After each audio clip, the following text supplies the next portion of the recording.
Anuradha timber depot వారు శరత్ గారు, వారి సోదరుడు కిరణ్ గారు, వాళ్ళ తండ్రి గారు ఉన్నారు. వీరందరికీ గత సంవత్సరం కాలం నుంచి ఈ ప్రయత్నాలు సాగుతున్నాయి. వాళ్ళు ఒక 6 months నుంచి దాదాపు 80 మంది కార్మికులు అక్కడ వాళ్ళ అన్నగారు ఉన్నారు. వారు అక్కడే స్వయంగా ఉండి దాదాపు 6 months నుంచి కూడా ఈ పనులు చేస్తా ఉన్నారు. తప్పకుండా సమయానికి ఇప్పుడే వారితో ఫోన్ మాట్లాడడం జరిగింది. సమయానికి ఎట్టి బస్సులో అందిస్తా ఉన్నాం. అందరం కష్టపడి ఇష్టపడి భక్తి భావంతో పనిచేస్తా ఉన్నాం. మరి ఇంత మంచి అదృష్ట అవకాశం రావడమే గొప్పతనంగా వారు భావిస్తున్నారు. ఆ కుటుంబాన్ని రాముల వారి యొక్క దేవాలయానికి రామది సహకరించిన వారికి చివరకు మహారాష్ట్ర ప్రభుత్వాన్ని వారు కలిసి అభ్యర్థించినప్పుడు మహారాష్ట్ర ప్రభుత్వం నాగపూర్ లోని ప్రాంతంలో ఆ ఒడ్డును గుర్తించి బలార్షా అక్కడ గుర్తించి మహారాష్ట్ర ప్రభుత్వం పూర్తిగా వారికి సేవను సమాజానికి చూపట్టే ప్రయత్నం చేయడం మా బాధ్యత. కాబట్టి పోయి రాముల వారి సన్నిధానాన్ని ఎప్పుడు చూస్తామో, వారు తయారు చేసిన దర్వాజాలను ఎప్పుడు ముడతామో, మరి వారు తయారు చేసిన వ్యక్తులను కనీసం ముట్టిపోతే మాకు ఇంత పుణ్యం వస్తుందని చెప్పి ఈ విషయం సమాజానికి చెప్పాలన్న ఉద్దేశంతో ఈ రోజుకి రావడం జరిగింది. తప్పకుండా హిందూ సమాజం తరఫున శరత్ గారికి, కిరణ్ గారికి, వారి నాన్నగారికి హృదయపూర్వక కృతజ్ఞతలు, అభినందనలు. తప్పకుండా రాములవారి జరుగుతుంది, అక్షంతర కార్యక్రమం జరుగుతున్నది. మీరు స్పందన చూడండి. దేశవ్యాప్తంగా ఇది భారతీయ జనతా ఓవైసీ అనే వ్యక్తి ఫస్ట్ గుర్తించాలి. ఇది భారతీయ జనతా పార్టీ కార్యక్రమం కాదు. ఇప్పుడు జరుగుతున్న కార్యక్రమంలో ఏ పార్టీ నాయకుడైనా స్వయంగా పాల్గొంటున్నారు.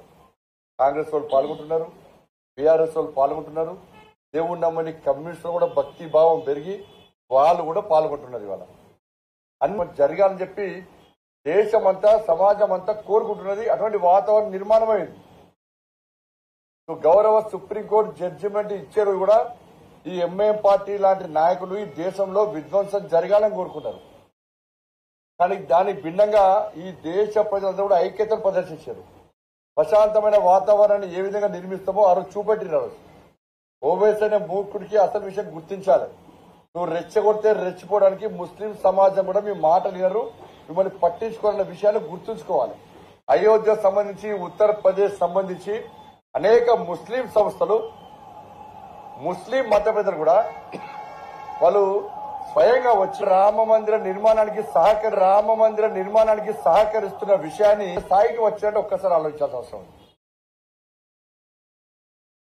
బట్ ఇది ఇవాళ ఇంకోటి గుర్తించాలి.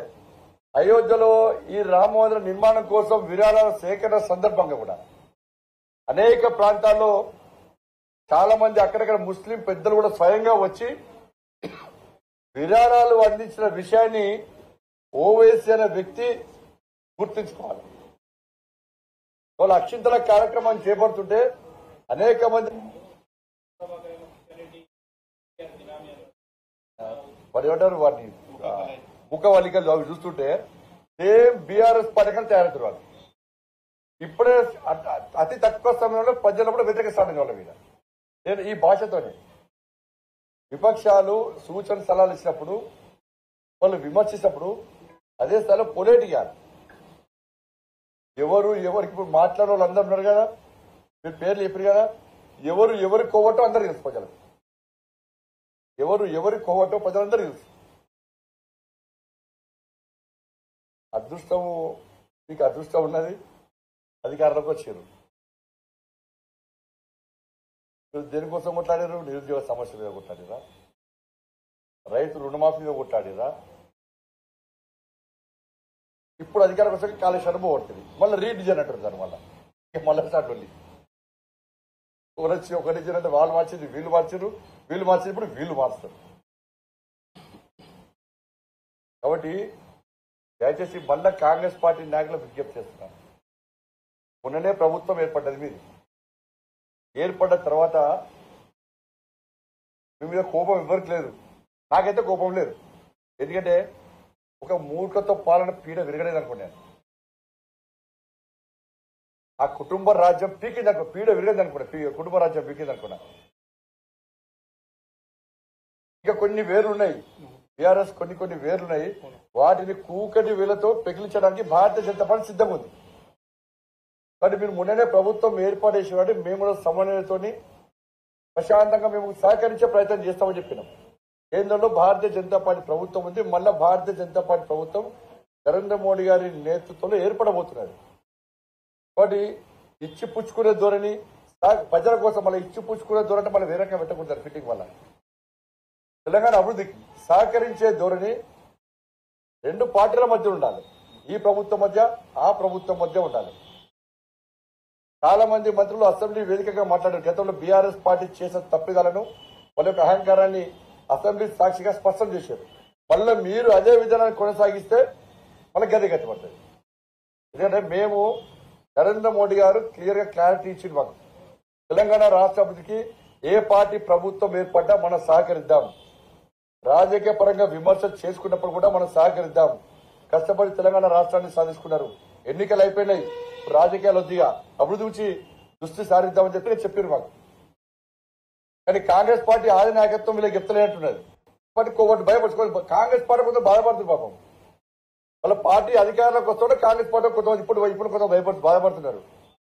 వాళ్ళు బీఆర్ఎస్ పార్టీ అధికారం రావడం కోరుకున్నారు. వాళ్ళు అంటే వస్తుంది కాంగ్రెస్ పార్టీ అధికారంలోకి వస్తామో తెలియదు కదా. మీకు బీజేపీ కోపం ఎందుకు? మాకు టార్గెట్ కాంగ్రెస్ బీఆర్ఎస్. ఆయన బీఆర్ఎస్ ఇంటి పంపదానికి ఇష్టపెట్టాం. బీఆర్ఎస్ ఆ వేర్లు కూకటితో పెగిలించేదానికి ఇష్టపెట్టాం. మీరు ఇష్టపెడతారు కావచ్చు. మీరు కాంగ్రెస్ పార్టీకి ఏమున్నది? బీఆర్ఎస్ పెరిగినా ఏం కాదు, కానీ బీజేపీ పెరగదు. బీజేపీ రావద్దని కాంగ్రెస్ పార్టీ.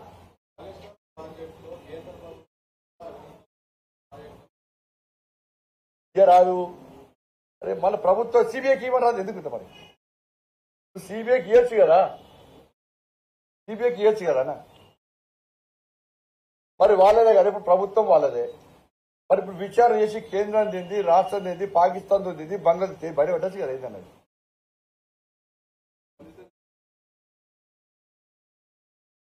కేంద్ర